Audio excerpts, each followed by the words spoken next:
Hi guys, my name is Hannah. I'm so excited to be with you guys today. This is my first time ever doing a video like this, but I'm going to be talking about one of my favorite shows. It's called The Promised Land. It is on YouTube. It is the Office version of the Book of Moses. If you haven't watched it already, you totally should. The pilot is out now, and the rest of the season will be coming out September 3rd. Hey guys, I'm editing and I got that wrong. So the trailer came out September 3rd, but the first episode comes out October 1st. I am so excited to talk to you guys about this because I know personally that I love watching videos of people doing their makeup and talking about the most random things. Movies, TV shows, true crime, all that fun stuff. But it wasn't exactly edifying for my soul, edifying for my relationship with Jesus Christ. And I kind of had the thought, you know what, Lord? There's probably other people who wish that there was a Christian version of someone doing makeup and movies, makeup and shows, makeup and whatever. And I thought, you know what? Why not I do it? Sorry, that was a super long intro, but I had no idea what I'm doing, so let's just get on with it.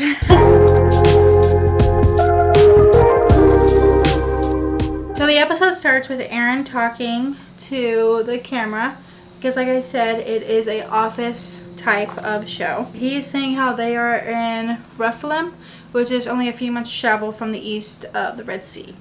And right now they are currently fighting the Amalekites, but we don't actually see them fighting. I guess it wasn't exactly in the budget to have us see them. But then he says, but look at our fearless leader Moses. And we see him holding a staff. And the reason why he's holding a staff is because of the fact that in Moses' interview, it talks about how the Lord said if he holds the staff up, then they will win. And if he lets it fall, the Amalekites will win. Probably just butchered the word. After a while, he was struggling. And he was just like, I can't do it. I just need a couple of seconds to be able to rest. And Aaron's like, dude, we're dying. You need to put it up. So Aaron told her to help him hold up the staff. And we see Aaron putting a rock, which he was like, oh my goodness, it's so heavy. Then he goes back to an interview. And Aaron's like, I've seen so many wonderful things. We escaped Egypt. We crossed the Red Sea. We drank water from a rock. A rock. I have seen the impossible become possible. But he says how he thinks that in the end of the day, he has a sinking feeling that no matter what happens, that they're going to die in the desert. Maybe foreshadowing a little bit. Then it cuts back to the people of Israel, and they're all getting in line to complain to Moses about the problems they are having. First thing we hear is that Moses explained to them that manna might be bland, but to remember that's a blessing from God. The next person to talk is Isabon. I don't know exactly how to say his name, but I'll put it up here somewhere. And he is complaining. And he is mad because he's mad about a ton of stuff. He has a whole list of things. And he said, you're not allowed to eat meat at night. It's a sin. And I said, if eating meat at night is a sin, I don't want to be righteous.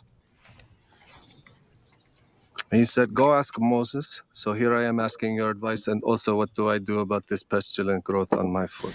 And then it cuts to the most wonderful, negative, amazing woman, Miriam. She is Moses' older sister. And she is one of the few women who can actually write and read, and she can play music. And she said how whenever she was in Egypt, people were finally starting to come to her, and how people were starting to respect her musical geniuses. But then her brother, her baby brother who was put down the river, became a revolutionary. And she's not the most happy the fact that now she has to take notes while the men are speaking. Then it goes back to Moses, and Ichabod is still there. However the heck you're supposed to say his name. And and that Moses says that he will have to talk to God to see if it's 100% right. But he thinks that eating meat at night is not a sin. And that it shouldn't be any different than eating during the day. Then he says, oh, but what about your foot? And then Miriam interrupts and says, why don't you wash it? Wash it. Then all of them are like, oh my goodness, Miriam. Dude, you're interrupting. You're causing too much trouble. Like, you're causing the line. You're making everyone take forever. And she's like, I'm sorry. And then they're like, don't apologize to us. Apologize to Ichabod. I feel like every time I'm saying his name, I'm saying it 10 times worse than when I first started. And then she's like, well, sorry. And then guess what Moses says about the foot? Exactly what Miriam said. Said how maybe you should wash it. I wonder where he got that wonderful idea. And then it cuts to the most amazing character, everyone's favorite, the one, the only. Sisi. He is our lovely Egyptian soldier who got stuck and kind of ended up on the wrong side of the sea. And he's trying to blend in with all the other Hebrews. Israelites. Yes, Israelites. Hebrewites. Oh my gosh. So, we first see him in the crowd listening to everyone complaining. And he starts laughing. Not laughing. He starts clapping with everyone. And he's just like trying to blend in with everyone. Obviously, first thing that he does is steal someone's clothes. Because he's wearing Egyptian soldier looking clothes, and obviously he doesn't look like Hebrew. Then it cuts to him talking about how he's seen all these amazing things. He's seen water coming out of a rock. He's seen the manna. He's just like, this is crazy. And he was saying he doesn't know anything about this Hebrew God, but he loves being around all the people. And that he doesn't think anyone's really noticed that he is not one of them. At least that's what he thinks. It cuts to his honestly frenemy. I think they're gonna end up being friends, hopefully. I know maybe the Bible doesn't exactly have a good ending for this dude, but I hope they become friends before everything happens in the Bible. If you don't know, read it. I don't know exactly which book, but it's between Exodus to Deuteronomy. Read one of those. Korah, who is the cousin of Moses. And he's saying how he thinks that he should be the rightful leader. But Moses, his cousin that grew up in the Egyptian palace, came back and said that he was the chosen person to lead Israel. And he is not happy about that. He says how he thinks every single person that is on his tribe, every single person that's on this tribe is a member of his family. I'm going to accept one person that he doesn't recognize. Guess who it's going to be? A lovely Chrisisi. I'm saying his name wrong. I know I am. And I just said he's my favorite person. But I'm saying his name. And I feel like people are going to be like, oh my goodness, are you dumb? No, I am fearfully, wonderfully made. Thank you very much. I'm just sometimes, every light ends up having dull moments. Cora was saying how there was something different, something off about him. Then a messenger comes along into the tent to give Moses a message. This messenger is pretty important in the Bible. This messenger has a whole book dedicated to himself and what he does and how he leads the people of Israel. Messenger's name is Joshua, or like Moses liked to say, Hello, Josiah. What? So the messenger is there to tell him, Joshua is there to tell him that Zipporah, his wife, is here to be here. And not just her, his father-in-law, the one and only wise counsel, Jethro. Now, every time I hear Jethro, I don't exactly think of the Bible. I think of NCIS. His father-in-law and wife are coming from Midland, and they haven't seen him in a minute. Zipporah doesn't exactly recognize him. She's like, who is this? And then he's like, Zippy, or something like that. Zippy, Zippo, and then she calls him Momo. And they run and give a big hug. And this is the beginning of the ongoing joke of where's the boys? Because they cannot find the boys. Because every time Moses goes and sees his wife, he's like, where's the boys? She's like, yeah, he's like, where's the boys? And she's like, they were just here. They just went past you. Didn't you see them? We don't ever actually see the boys in this episode. And part of me doesn't want to see the boys at all and have it just be an ongoing joke of like, where's the boys? I don't know. They were just here. Probably causing trouble. I have no idea. And then he sees his father-in-law, which he is so much happier to see his father-in-law than his wife, which, I mean, Jethro is amazing, so I get it. See Zipporah introducing herself to Aaron and Miriam. Of course, she knows who Aaron is. Moses brought up the fact that he had a brother, but she had no idea he had a sister. Moses obviously has to get Jethro settled in and to see everything. And he has Aaron come and help him. And then he has Miriam settle Zipporah. And honestly, I love Zipporah and Miriam's relationship. Honestly, Miriam is a black cat and Zipporah is the golden retriever energy. If you know, you know. Then it goes back to Korah. He's walking around trying to inspect everything, making sure everything's going to key. Like I said, he is the rightful leader of the Israelites. Because he said it. It's true. So he's inspecting everything, making sure everything's good. And then he sees Chrissisi, or however the heck you say his name. Let me look it up real quick. Chrissisi. I'm gonna say Chrissisi, because the way he said it kind of confused me. I looked it up, but okay. So he's like, Chrissisi's going around like, hello, good morning, etc. Shalom, which I find funny. Korah introduces himself, and he's like, I don't think we have met. And then Chrissisi was like, oh, that's very funny. We've met a million times. And he's just like, you must have not realized it. He's like, you must have not realized it, but we've actually met millions of times. And they're like shaking their hands. They're like shaking each other's hand for like 10 minutes, and it's actually makes it even more funnier and makes it even more awkward than it already is.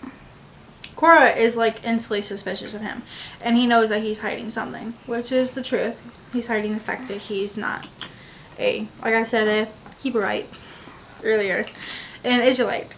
And he thinks he must not be circumcised. And he looks down while they're still shaking each other's hands. So him and Chrissisi are talking, and Chrissisi tries to leave. And he is like trying to get out of there. And Korah's like, wait, what tribe are you on? Chrissisi's like sitting there like, what do I say? And then he pulls out the best line in the whole entire show. Are we not all part of the same tribe? On the same journey, united by our common interest and goals. Then we see Jethro and Moses, and they're looking out to all the tribes of Israel. And Moses is telling him about all, like how Judah's obviously the fan favorite. And Jethro is surprised when he heard that Moses is so tired of always taking all the complaints throughout the day of all the people. And he's like, and he seems concerned about it.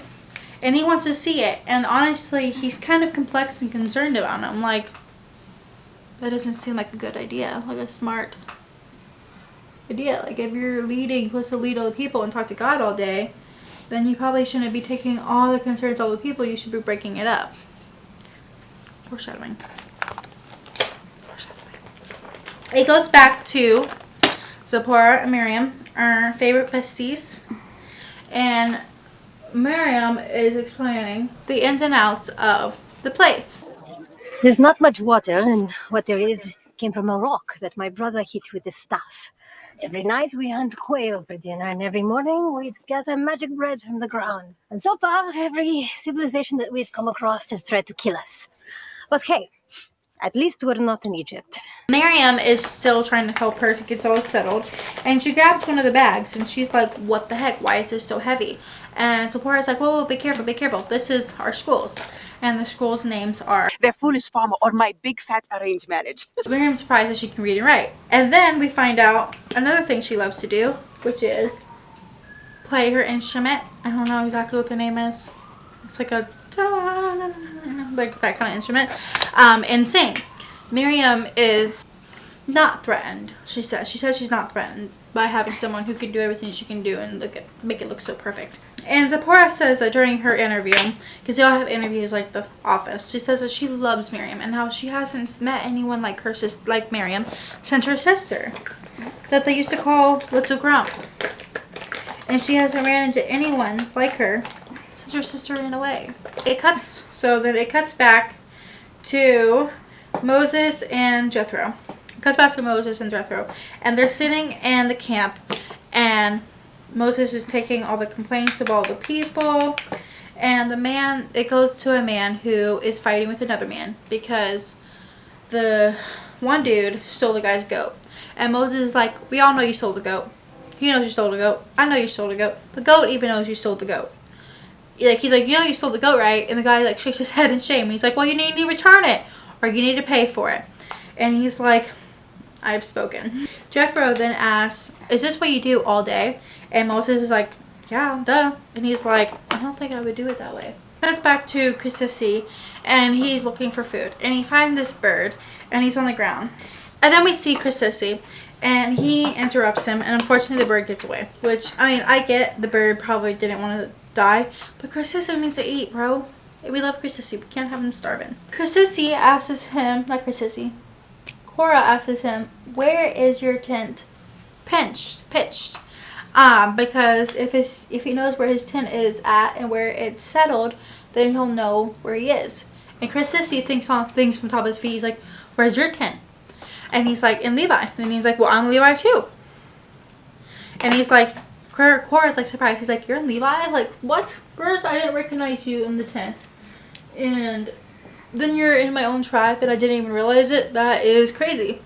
Cora tries to catch him in a lie to ask him, well, will you lead me to Levi?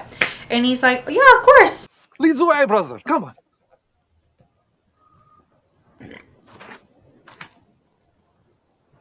I'm not sure what would happen if the people here found out that I am an Egyptian. It cuts back to Moses, and he's coming home to Zipporah. And he looks exhausted.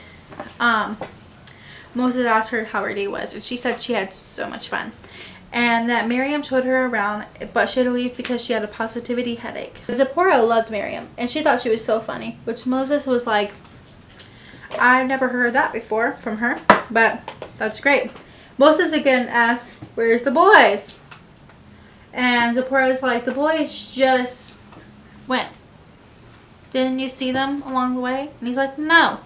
So again, boys are not seen. And then it cuts back to Cora and Chrissy. And they get to Cora's tent, and he tries to be like, well, let me get you to your tent. And Chrissy's like, no, you don't have to do that. Trying to seem like he doesn't want him to have to walk all this stuff. He just doesn't want him to know that he's lying. Which, I mean, Cora is kind of intense, so I get it. It cuts to morning, and some women with Miriam are getting the magical bread. And Miriam explains how she had to spend the rest of the day with her tambourine, and how after all that, after a good night's sleep, she can deal with Zipporah today. And Miriam's favorite person literally sits right beside her, like literally right beside her to where she's almost sitting on her lap. And she talks and talks and talks and talks and talks and talks and talks and talks and talks and talks and talks and talks and asks questions and does this and this till Miriam snaps. And she's like, you are too much right now. And then it cuts back to the tent. And Moses is trying to stop people fighting. It is chaotic. There's people fighting. Moses is trying to get in between two guys. There is Joshua trying to be like, you got it. To the point where Jethro had to be like, enough. But he's like, dude, like he tries to handle the situation. And he asks Aaron, what would he do? Aaron gives a really good response. Well, I would ask them both to move their tents to share the space equally. And if they need assistance, I would ask their neighbors to help. Jethro was like, why don't we just do that? And Moses is not happy about that because that is his job. He is a little butthurt. And he runs out of the tent. And Moses, when he runs out, he has a little interview, and he's saying how he is grateful for his grandfather, but he's driving him insane. All the little comments here and there. And Jethro walks out, and he's like, we need to talk. And Moses is like, yes, we do. And he's like, I will talk first. And Moses is like, of course you will. And Jethro says how he's doing amazing, and how he was proud of him before he even came, and how he's even more proud. But he's not done talking though. He thinks that he's putting way too much on himself, and how he needs to have people who are going to be able to get the load not so heavy for him. And how he needs to pretty much trust other people with the stuff. So then it cuts back to Cora and Chrissy. Cora sees him and runs to him and asks him what his name is. Guess what he says?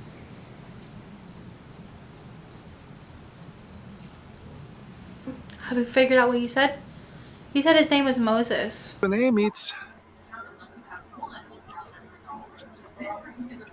Moses. And then Christy's like, I have to go. I have very important Hebrew things to do. And he starts running. And Cora is going after him, chasing after him. And it's like a steep hill. And Cora keeps following and everything. And it's really funny. And Cora ends up throwing his staff trying to get him to not run away.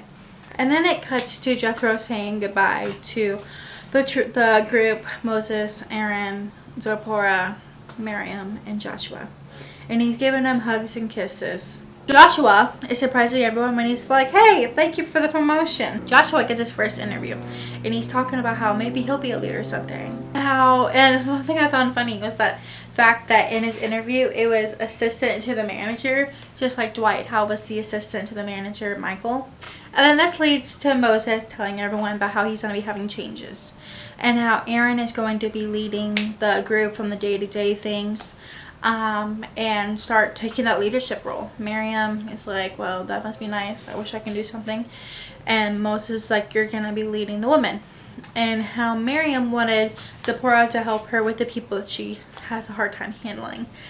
And guess what? Moses has Zipporah's job. She's going to be leading a musical group. That's exactly what Miriam loves to do. I felt really bad for her. Moses is like, well, we have to go. God is going to be leading us to Mount Sinai, a really important mountain in the Bible. And so he says how God's going to be leading him to this mountain to give him a couple rules, but he doesn't know exactly what it is. I don't know. I wonder if it's going to be 10. And then it ends with this amazing quote from Moses. 2 hands can build a tent, but many hands can build a pyramid. That's a direct quote from Pharaoh. Okay, well, that is all I have for you guys today. I hope you had as much fun as I was. Thank you so much for getting to the end of this video. I'm excited to see what the Lord's going to do with this 5 loaves and 2 fishes of me doing this with y'all. I hope you have an amazingly blessed day. I hope you show the love of Jesus. I hope you be someone's friend, and God bless you.